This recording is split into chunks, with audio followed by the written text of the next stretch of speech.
রক্তের কোনো সম্পর্ক নেই, তবুও অজানা এক মানুষের মৃত্যুর খবর শুনে হৃদয়টা এমনভাবে ভেঙে পড়েছে।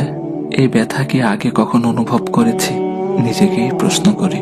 সব সম্পর্ক রক্তে বাঁধা থাকে না। কিছু মানুষ না জেনেই না চিনেই হৃদয়ের সবচেয়ে নরম জায়গায় স্পর্শ করে যায়, আর চলে গেলে রেখে যায় নামহীন এক দীর্ঘ কষ্ট।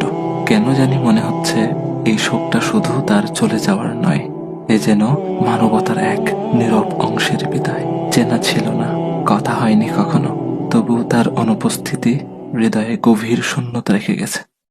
একটা জিনিস খেয়াল করেছেন? আমার ভাই ওসমান হাদিকে গুলি করা হলো জুমার নামাজের পর, আর তিনি তার রবের ডাকে সাড়া দিয়ে চলে গেলেন জুমার রাতে। আহ, কত সৌভাগ্যের মৃত্যু!